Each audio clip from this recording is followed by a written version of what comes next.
What's up, everybody? It's me, Greg Miller, alongside the PC powerhouse, Anthony Gallegos. Yay! Give me a clink. Anthony, our worlds have collided, so to speak, with this Infinite Crisis. My love of DC Universe, your love of baby PC games I don't know anything about. A genre that is commonly referred to as a MOBA game. A MOBA, massively online battle ass. No, it's a multiplayer online battle arena, but otherwise a lot of people refer to it as a DOTA game. You know, it's League of Legends is doing this too. Really sure, I mean the original game was called Defense of the Ancients. It was a Warcraft 3 mod. It was very, very popular, and then League of Legends took that formula, turned it into a game, and since then, you know, obviously there's Dota 2 now, there's Heroes of New Earth, there's a bunch of games in the genre, and so this is the latest that's been announced in them. Exactly. The other day we did a 20-minute rewind feeder walking through all the characters, walking you through what a MOBA actually is. However, Anthony, we both got to go play it here at GDC this week. You're the expert, you start. What did you think of it? I liked it. Okay. And I think the reason it was really easy for me to jump in and like it was that it is like both very familiar and also unique in the sense that familiar because immediately the guy asked me if I played any of MOBAs, and I said I play League of Legends, and so then he immediately just started talking to me. This is this in League of Legends. This is this. Gotcha. Like, so there may be word swaps here and there, but like immediately I understood all the commands. I understood exactly how to do things. I understood when I buy an item exactly what number I need to hit to use it. Like, everything was immediately familiar. But at the same time, it was kind of fun because I've never played as Doomsday before, right? Right. So, and I think that I really liked it because they're even going after some of the design philosophies that League of Legends also goes after. Like what?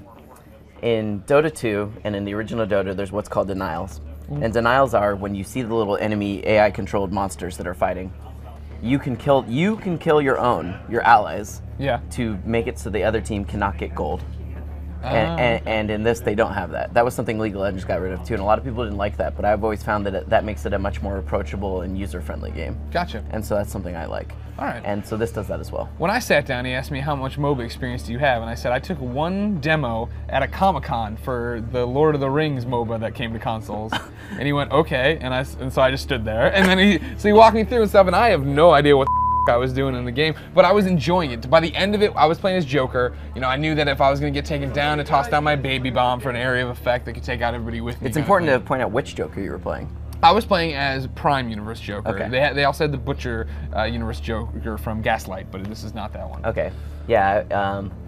I mean, I think that these games are. That's why I think it's important to have that certain level of approachability, and this one does a good job with that in the sense that when you level up, it'll have like a suggested thing you can put a point into, or you can turn on, auto leveling where it will just kind of put a build that they think is good, like put a point into this, then a point into this, and it'll just do it for you if you want. That's an option.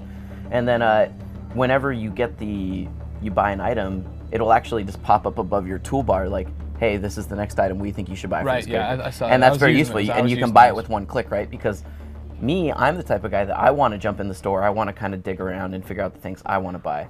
But there are a lot of people that again is a level for me, I think to ease you in, like you have that option. Exactly. I think this is what's really smart about what they're doing with this game. Free to play, not deviating from it. 3 maps. We were talking about this in the rewind feeder. You thought maybe there'd be 1 map because that's kind of how it is. Sometimes there's 3 maps for this game. We were playing in Gotham Heights.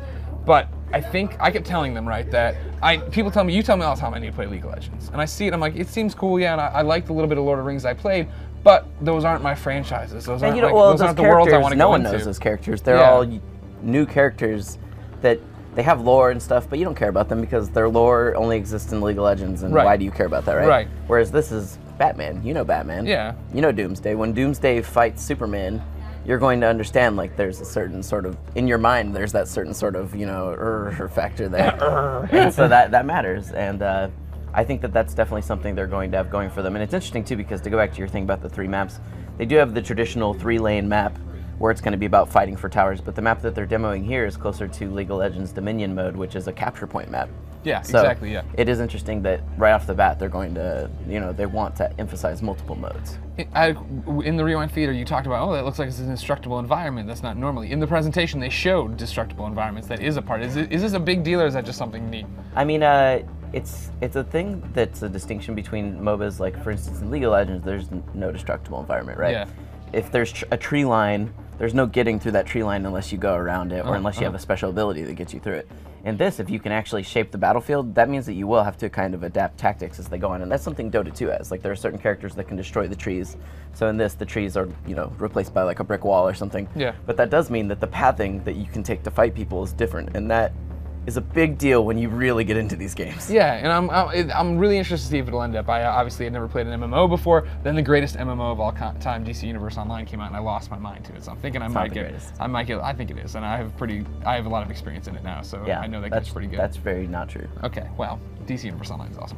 I'm hoping to fall in love with this one too. I think I have a pretty good shot at it. Yeah, you know, it's still early on. Like, obviously, like there's a lot of UI things that are going to be polished along the way, but like, I mean, what were the things that stood out that weren't good to you, or that were red flags or things to worry about? I just feel like the store at this point is a little like it's not necessarily the best to navigate and stuff like that. But these are all things that come together way towards the end, right? The first thing they're worrying about is getting that gameplay right. And to me, I think they're on the right track with the sense that these characters, you know, like, I know DC well enough. Like, I'm aware of who Green Lantern is, Hal Jordan, you know, but I'm not like super in love with him. But at the same time, when they're like, you know, he's a lot like an AP character in League of Legends, I'm immediately like, I'm with you. I know exactly what to do with this guy, and I think that that's what they have going for them. They can get a little bit of that audience that already likes League of Legends, and then they can get some of that audience that's never played League of Legends, been curious about it, but now they're like, well, DC though. Exactly. I think that's the big thing, right? Is that they're taking a gameplay that people already know, people already like, people already know that's really popular, putting it with a popular franchise will be interesting to see. And free to play. Exactly. So. The beta is going on right now. You can sign up on Infinite Crisis' website, try to get into it. Then the game is set for a fall release. Up until then, Anthony and I will be breaking down every gosh darn trailer and character reveal. So make sure, for anything related to DC Universe Online, to DC Comics, to Injustice the game, to Infinite Crisis, to anything cool, stay on IGN. Marty sucks.